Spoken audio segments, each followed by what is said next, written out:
to get the conversation started, one of the things that we've seen happening in the market and in conversations with analysts such as yourselves, as well as working with our customers and prospects out there, is really looking at the acceleration of the business imperative for an enterprise work management platform. So Alex has kind of laid out what's been going on in the market, what we've been seeing within our customer base, but we definitely need to acknowledge that our current economic and health crisis has had a pretty significant impact in the acceleration for the imperative for a solution like that. So what do I mean by that?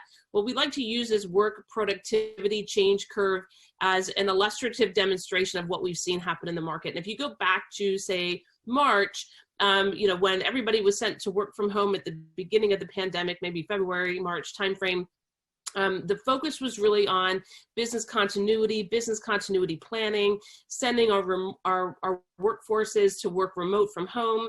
And the real focus at that moment was on collaboration. Do we have the right crisis stack to allow people to communicate, talk, and collaborate so that we can keep the doors open and keep business running as normally as possible, even though our workforce was incredibly disparate and working from remote locations. And that was the focus of the time. And what we saw was a pretty significant dip in work productivity because the focus became on tasks, task management. Am I doing things to keep things moving? And what happened was our teams got very, very busy, but they lacked productivity. And so why did they lack productivity? A couple of big things changed. One, our strategies changed pretty dramatically and overnight. An example I like to use is, my guess is that back in January, very few companies had built marketing strategies or tech strategies or supply chain strategies around contactless delivery of pizzas or contactless deliveries of cars. But fast forward 3 months later, that's the new strategy, as an example. And additionally, in many, many industries, our budgets got cut fairly dramatically and our resources got cut fairly dramatically. And so things shifted in a pretty big way overnight, but the focus at the time was on collaboration, communication, and can I complete tasks, which create a lot of busy without productivity.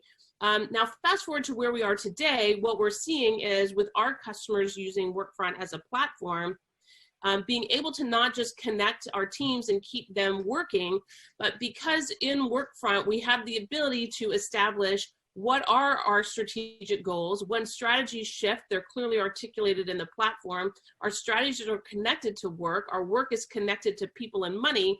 And so I'm able to really set new strategies.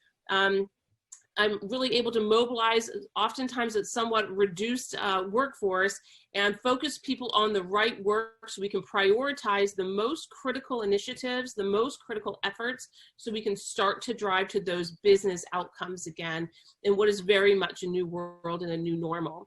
So one of the things that we found that this pandemic has done is really accelerate the need for enterprise work management platforms to move very quickly from collaboration and task management driving to outcomes. So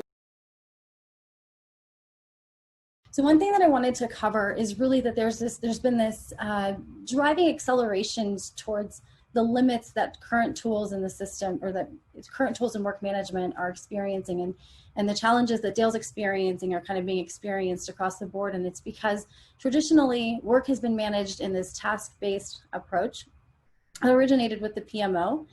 And that is an excellent strategy and a process for organizing work that's very task-based, that you can chunk out into elements of things that you can assign to an individual, that you can align to a timeline, and all of those kinds of things.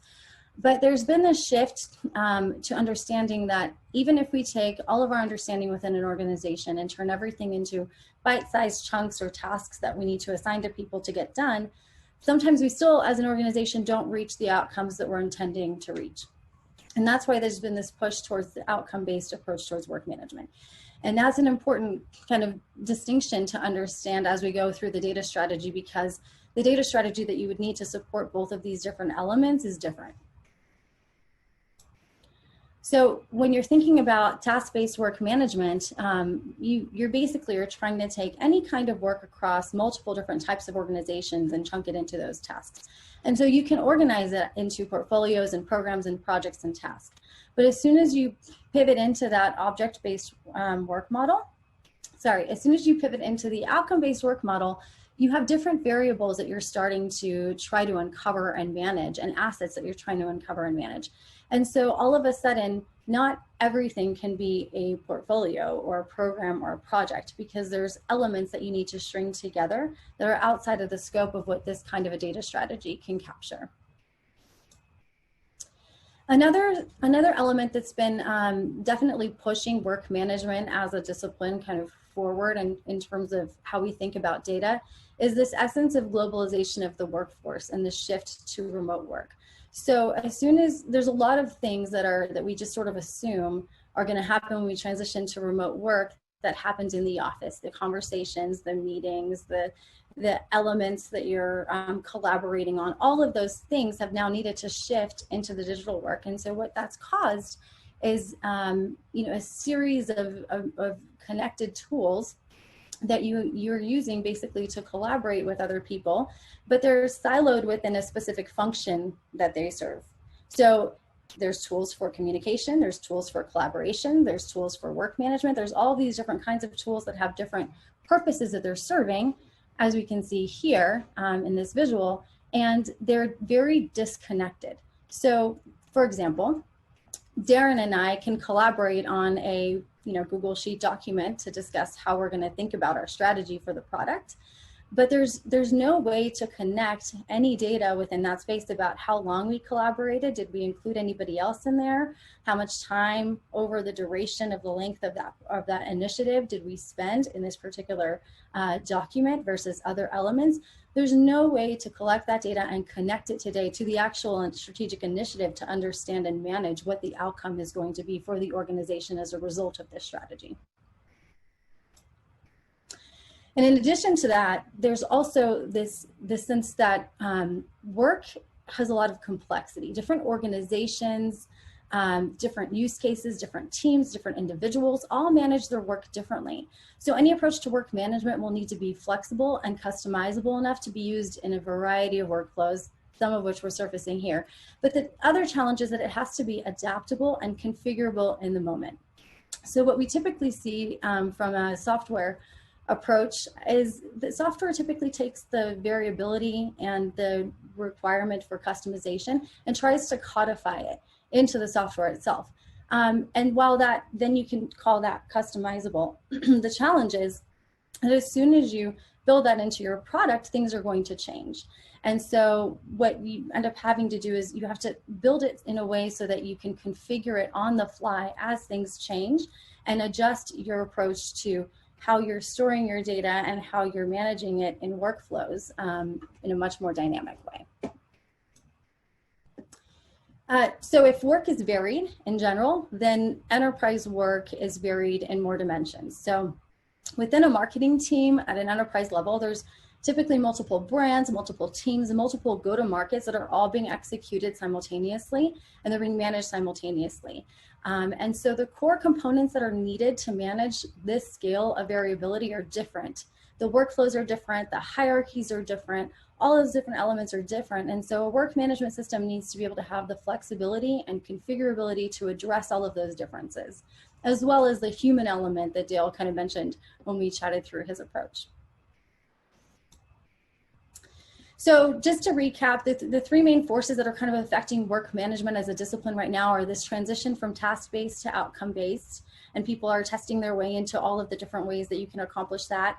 The push towards remote work and digital dependency and all the different proliferation of tools that exist in that space. And then as the other element is a variety of work assets, initiatives, approaches, organizational structures, all of those kinds of things that are also affecting the complexity of work. And the spoiler alert to this is really that the key to resolving some of these issues and really it's simplifying and customizing the work management experience is through the data strategy. So when we talk about flexibility of a data strategy and being able to sort of configure it and customize it, I think oftentimes those words tend to be vague. And we're trying to be very specific with exactly what functionality that means a platform needs to have in order for it to achieve those goals. So really the first piece is, and I think you heard Dale say this as well, creating digital workflows that reflect the complexity and nuance of the physical structures, processes, and systems that exist within these organizations. So you really have to have a place to store some of those different levels of data that weren't necessarily stored when you were taking the task-based approach. The next piece is the ability to define many-to-many relationships for items in the enterprise organizational structure. If you can think about enablement, enablement is a discipline that affects every single part of the organization. And so if you're trying to run a project or a process or an outcome-based approach to work management through enablement, you're going to have to associate some of those elements to every organization within the company that you work in. And so having those many-to-many relationships, but still being able to collate that data in a way that you can report up on enablement as a whole for the organization is a critical element of this strategy. The next piece is aggregating information horizontally as well as vertically. So oftentimes, I'll give you an example. Let's assume that there is a large hotel chain, and let's assume that that hotel chain has series of brands of hotels that they manage. And they want to get down to the level of understanding what percentage of rooms are booked or how much they're spending on linens or anything like that across the board. You're going to have to be able to track that data in a way that you can horizontally aggregate across all those different brands to be able to surface that information and optimize some of those elements of managing the asset of a hotel. And the fourth one is really to be able to effectively model data for work. So instead of just thinking of work in the paradigm of there's a project, there's a program, there's a task, there's an issue, there's things like skills that you want to be able to pull in for certain kinds of initiatives or outcomes that you're trying to surface. You might want to manage a product in a particular way, that's an asset, or a hotel, or you might need to surface different ways to sort of measure collaboration. There needs to be space within the data strategy to collect these kinds of information and to classify it as such so that then you can actually use them and build those relationships within the data structure to answer those complex questions. Or to help explain some of our vision for the automated enterprise and to help us understand what that vision looks like. There's a model that I'll introduce here, which is essentially a maturity model for how effective we are at automating different things. And we'll go through a little bit of this maturity model to understand where we're headed with these particular capabilities. If we imagine all the way on the kind of initial end of automation is where we're really talking about automating systems. And in this case, we're talking about automating Workfront. So these are pretty straightforward complexity and not very sophisticated, but important things to do nonetheless. These are things like auto-provisioning users and making sure that they get associated with the right team, the group, and of course, the right work to get them kicked off effectively. It might be doing things like validating timesheets, meet some required business criteria, or making complex calculations within the system to support your decision-making.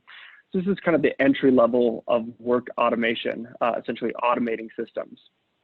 And sometimes when people talk about automation, that's exactly what they mean. But many times, of course, people are talking about automating work between people to make sure that they're getting the right handoffs as well as between systems.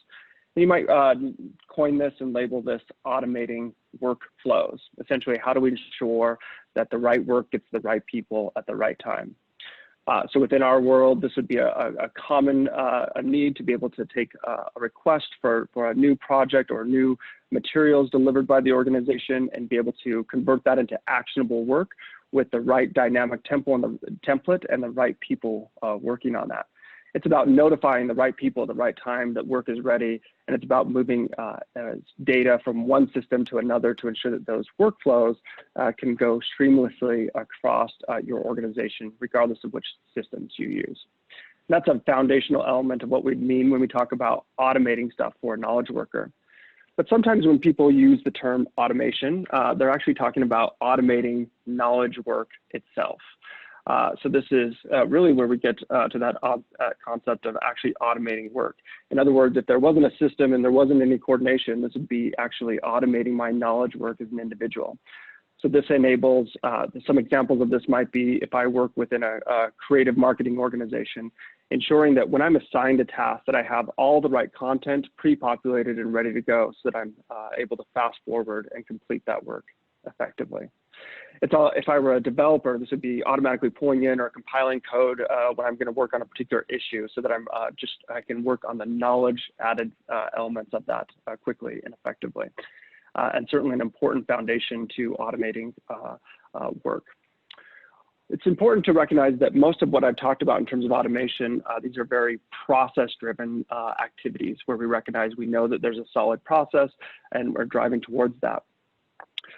Our entire vision of knowledge work automation also recognizes the importance of this foundation in building up to more data-driven automations as well. Certainly Alex will talk about our strategy and picture with this. But when people use these exciting words like machine learning, they're really talking about a form of automation. And in this case, we're automating insights. And so of course, these are things like displaying the right information to decision makers that teams have too much work, or intelligently identifying prescriptive patterns about work, or determining automatically whether some newly created content actually adheres to brand guidelines. And again, an important foundation as we move up to what people get really excited about, of course, are things like artificial intelligence. Again, we would posit that this is all an element of knowledge work automation. And this last element, the most sophisticated element, we're talking about actually automating decisioning. And of course, the things that humans have long been able to do really effectively without machine interaction, but really this is the new opportunity where we're able to change work assignments without your input, automatically select the most effective marketing material. And of course, you don't need me to tell you about all the other exciting things that people can imagine when we think about automating decisioning for knowledge work. And it's important to recognize as we think about one element of thinking of this and simplifying it is, are we automating doing or are we automating thinking? And as we kind of think it through these processes, and what's really exciting to us about Workfront Fusion is that customers today, even though we invested in Workfront Fusion with an intent of connecting the enterprise, we recognized and we're really excited about the fact that in reality, customers today are using Workfront Fusion and Workfront, the management application, to be able to automate these process-driven automations. And of course, we recognize this strong relationship here that in order for us to achieve those really exciting, highly sophisticated additional elements of automation, it'll be important for us to lay that foundation with those process-driven pieces so that we can collect the right data at the right time and of course, enable us to deliver on those really exciting data-driven automations. Have a short-term opportunity. Everyone is struggling with work from home. So, we've heard everything from bandwidth issues to multi-generational, conflicts, people working from home and so on. I haven't heard much about what is the productivity dip, if anything, or improvement of work from home. Have you collected any data in the last 6 months? I know Erica presented something on the dip in productivity, but I don't know if you've done a broader study, because that'd be great to bring out. Yeah, I mean, Vinnie, there was a great conversation in the chat room about did productivity go up or did productivity go down? In talking to our customers, what they've told us is that the amount of work that is being generated is going up. The problem is, are people doing the right work? So what they've been struggling with is once again, that connection between strategy and execution of now that I've lost my ability to repeat priorities of my team or repeat priorities of my organization and in an iterative fashion, make sure that people are connected to the right work. There's a lot of work going on, but there's less work, there's less of that work going on that's connected to what it is we're truly trying to accomplish. So even right after, gosh, probably the third week of April, we brought together our customer advisory board. And that was the biggest thing that they talked about was, okay, we all bought our crisis tech stack. We are jamming on synchronous work right now. So we're spending 10 hours a day talking to each other on Zoom. But it turns out that there is asynchronous work that happens in the organization that we really have to do a much better job of. And then within that asynchronous work, we have to do a much better job of connecting strategy to execution. So Vinnie, that's what we've heard. So did productivity go up or go down? Our customers tell us they're working more, but they're struggling to make sure it's the right work. Probably something you should propagate out there, because I'm finding that is a missing piece in many work from home or hoteling or other hybrid models that people are talking about. Yeah. Anyone else? John, do you still have your hand raised? Do you have a new question? Oh, sorry about that. I actually meant to lower my hand, so I apologize. No. But yeah, I did post that thing in the chat, just kind of building on what Vinnie was talking about, but how remote work changes the discussion, an opportunity to shift to outcome-based work. But there's so many issues right now with remote workers feeling like they're being excessively monitored with these same tools, and so I think there's an interesting role for Workfront here, taking the lead in how outcome-based work can happen and sort of the pitfalls to avoid. Because I think sometimes these tools in the wrong hands can be abused by customers. And I think there's a really good opportunity to showcase the kinds of stories we heard today and help customers understand how to avoid getting into those traps, because otherwise I think you end up deteriorating morale with the same tools you're trying to use to build it. I'm going to lower my hand now. Thanks. John, thanks so much for that. I mean, I had a conversation with the CEO the other day, and the number one thing that he talked about was, I need transformational leadership in my organization right now. I've got a bunch of leaders that have existed by monitoring employees, and now they're trying to use some tools to monitor employees, like they used to make sure that they were working from 8 to 5 or whatever. And it's just not going to work anymore, and it's hurting the morale of the organization. And so how can I use technology to move my leaders to become transformational leaders? And Stowe and I were having a chat offline that are doing a better job of defining outcome. And so, John, when I think about that, I think about how do we take the process of work intake or starting a piece of work and use Workfront to deliver, for lack of a better term, a template to an executive so that they're framing the work as an outcome, right? Almost using technology to encourage people to be transformational executives. But that's really what the CEO was asking for. He's like, how can I have a work system that starts to move my leaders to become more transformational than to become tactical, for lack of a better term. So thank you for your comment. I think that's right on.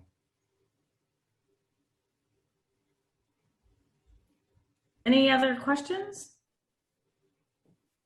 I'm gonna check for any other hands. Yeah, I mean, just to follow on that point, I think it's a really important one around the qualitative benefits. I think when we talk about how my work becomes so much easier, so much more efficient, my collaboration improves, all the kinds of things that make life easier for me are the aspects to emphasize. And I think that, you know, this whole top down, let me see what you're doing, let me make sure you're doing this, doing that, it undermines the sustaining and the inspirational aspect of what we want when we're transforming organizations. And I think that that's come to the fore with COVID in ways that are really interesting, you know, how people are engaging differently now. So we talk about it in the chat, but I just wanted to, again, underscore the tremendous transformational value of a kind of collaboration that can happen with a different approach to work management. Yeah, I know Dale has an incredible story on that maybe we can connect you with, but that's been his experience, where having that access and that really direct line to those strategic outcomes and understanding at an individual level what their part in that is was really transformational at an employee experience level. So and value stream, there's a relationship between the two.